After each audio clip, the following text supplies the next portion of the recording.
नमस्कार। कोरोना अब हमारे ग्रामीण इलाकों में भी फैल रहा है, जहां अक्सर स्वास्थ्य सेवाएं हर जगह उपलब्ध नहीं हैं। यह वीडियो मैंने अपने ग्रामीण भाइयों और बहनों की सहायता के लिए बनाया है, जहां पर कोविड होने की सूरत में वह बदलाव के 4 कदम लेकर अपने और अपने परिवार की रक्षा कर सकते हैं। तो यह बदलाव के 4 कदम क्या हैं?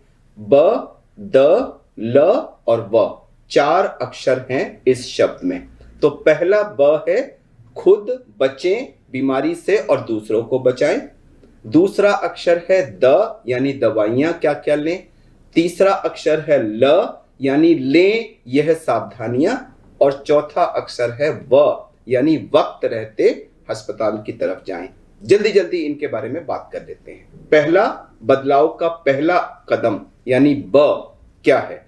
बचिए बीमारी होने से और दूसरों को देने से। कोरोना के लक्षण हम सब सोचते हैं कि मेनली बुखार होगा, लेकिन आजकल ये गले में खराश होना, नाक बहना, आंख लाल होना, जुखाम जैसा एहसास होना, सर में दर्द, बदन में दर्द, कमर में दर्द, नौजिया यानी कि उबकाई आने की फीलिंग या उबकाई आना या दस्त लग जाना या कुछ नहीं तो शरीर में लाल लाल चकत्ते हो जाना, इस भिन्न भिन्न रूप में प्रेजेंट कर रहा है। तो मेरा निवेदन है कि आप बुखार का ही इंतजार ना करें।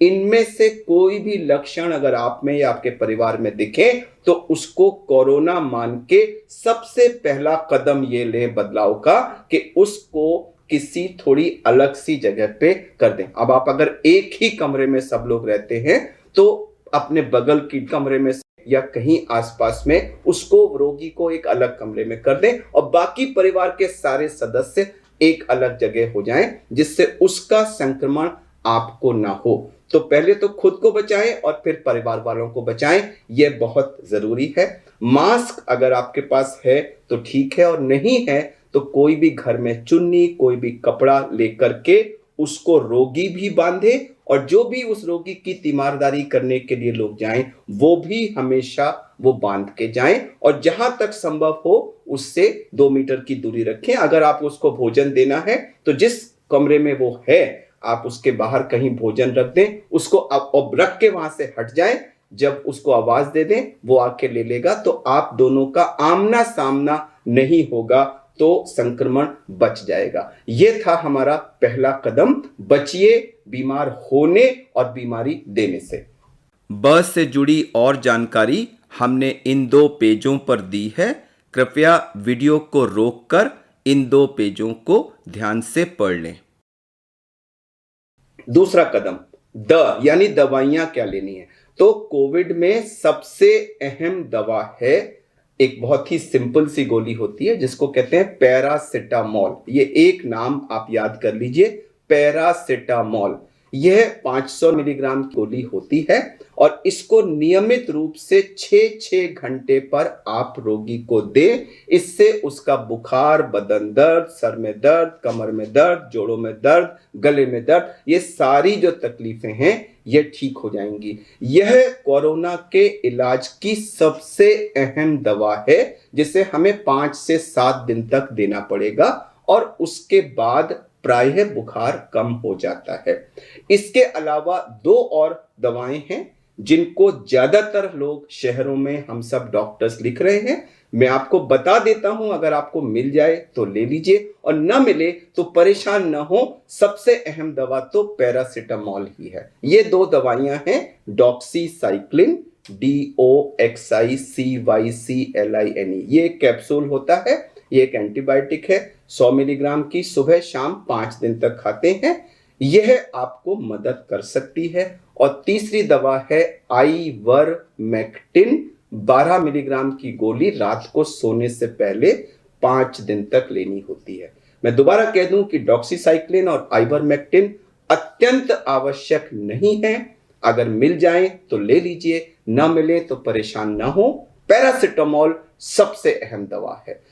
बहुत सारे लोग विटामिन और बहुत चीजों के पीछे भाग रहे हैं। मैं बता दूं कि ग्रामीण भाई बहन जिस तरह का स्वस्थ भोजन, ताजा भोजन आप जो करते हैं उसमें आपको सारे विटामिन समुचित मात्रा में मिलते हैं। आपको अपना प्रेशियस पैसा उन चीजों में व्यर्थ करने की कोई जरूरत नहीं है।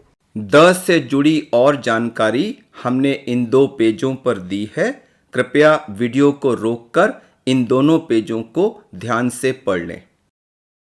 अब हम आए तीसरे कदम पर, यानी ले यह सावधानियां। इसमें 4 मुद्दों को हम टच करेंगे। पहला मुद्दा है भोजन। बीमार होते ही पहला कदम होता है कि हम अपना भोजन छोड़ देते हैं, क्योंकि मुंह का टेस्ट खराब हो जाता है, अच्छी बुखार वगैरह। तो मेरी आपसे निवेदन है कि कृपया भोजन लेते रहें। हमें कोरोना में प्रोटीन नामक पदार्थ ज्यादा मात्रा, व प्रोटीन किस में होता है? जो मांसाहारी लोग हैं वो मांसाहारी भोजन ले, उसमें भारी मात्रा में प्रोटीन होता है। अगर आप मांसाहारी नहीं हैं, अंडा खाते हैं और आपके गांव में अवेलेबल है तो आप अंडा ले। अगर वो भी नहीं है, आप अंडा भी नहीं खाते हैं, आप शाकाहारी हैं, तो आप दालें, जितनी भी दालें हैं, पनीर है, आपका ताजा गाय या भैंस का दूध है और उससे बनाया हुआ घर में पनीर, यह सबसे अच्छा सोर्स है आपके लिए। चिकनाई वाली चीजें कम लें, मीठी चीजें कम लें, प्रोटीन ज्यादा मिले। जो लोगों को बीड़ी या हुक्के की आदत है वो बीड़ी ना पिए, हुक्का ना पिए, और इसका सेवन भी, यानी कि जो ताड़ी या कोई भी इस तरह के जो मादक पदार्थ हैं उसका सेवन कतई ना करें, इससे आपका शरीर कमजोर होता है। तो ये तो बात हुई खाने की। अब दूसरी आई कि आप 5 से 7 दिन या 10 दिन आपको अलग रहना पड़ेगा, विश्राम करना होगा। खाली बैठे बैठे दिमाग को परेशान करने की जगह आप इस बीच में छाती का गहरे गहरे गहरा सांस खींच के रोक के छाती का व्यायाम करें। इसके बारे में एक अलग वीडियो है जिसको हम इसके साथ लिंक करेंगे। वो वीडियो आप देखें तो उसमें आपको इसकी विस्तृत जानकारी दी होगी। मेरा विश्वास मानिए कि अगर आपने उसमें बताई गई पद्धति के अनुसार व्यायाम किया और कोशिश करके अपना सांस को रोक पाने का समय 30 सेकंड से ऊपर कर लिया, तो विश्वास मानिए कि आप ठीक हो जाएंगे। कोरोना आपके फेफड़ों को हाथ भी नहीं लगा पाएगा, ये मेरा विश्वास दिलाता हूं आपको। तो उस वीडियो को देखिए और छाती का व्यायाम करिए। तीसरी एक बहुत अहम बिंदु है इस ले सावधानियों के कदम में, और वो है आपकी सोच। हर व्यक्ति, चूंकि चारों तरफ बहुत अफरा तफरी है, लोगों की मृत्यु भी हो रही है, तो घबरा जाते हैं। तो कृपया एक बात ध्यान रखें कि 90% रोगी माइल्ड बीमारी से संक्रमित होते हैं और 98% से ज्यादा रोगी ठीक होकर के अपने जिंदगी में वापस आ जाते हैं। तो आपका चांस 98% में होने का है। सकारात्मक सोच रखें, ईश्वर में विश्वास रखें, आप अपने को रिलैक्स, यानी कि कुछ अपनी टेंशन को कम करने की वर्जिश करें, योगा करें, थोड़ा कमरे में चले फिरे और सकारात्मक सोच रखें कि मैं ठीक हो जाऊंगा या मैं ठीक हो जाऊंगी। अगर आप बार बार ऐसा सोचेंगे तो वास्तव में आप ठीक हो जाएंगे। और चौथा जो बिंदु है इस ला का, वो है निगरानी रखना। अपने बुखार पे निगरानी रखें। हमारा ऑक्सीजन लेवल चेक किया जाता है, एक मशीन होती है पल्स ऑक्सीमीटर। हम प्रयास कर रहे हैं कि गांव में भी एटलीस्ट सरपंच वगैरह को हर गांव में कम से कम 1-2 ऐसी मशीन पहुंच जाए जिससे आप ऑक्सीजन देख सकते हैं। अगर है तो आप उसमें अपना ऑक्सीजन देखते रहें, और नहीं है तो आप व्यायाम करें। अगर आपका सांस रोक पाने का समय 30 सेकंड से ऊपर है तो मेरा विश्वास मानिए सब कुछ ठीक है। अगर आपको बहुत ज्यादा खांसी है, छाती में बहुत ज्यादा दर्द होने लगा, सांस बहुत तेज चलने लगी, पसलियां चलने लगी, या आपको बेहोशी की हालत ऐसी है, तो ये सब बिंदु हैं। ल से जुड़ी और जानकारी हमने इन 4 पेजों पर दी है। कृपया वीडियो को रोककर इन चारों पेजों को ध्यान से पढ़ लें।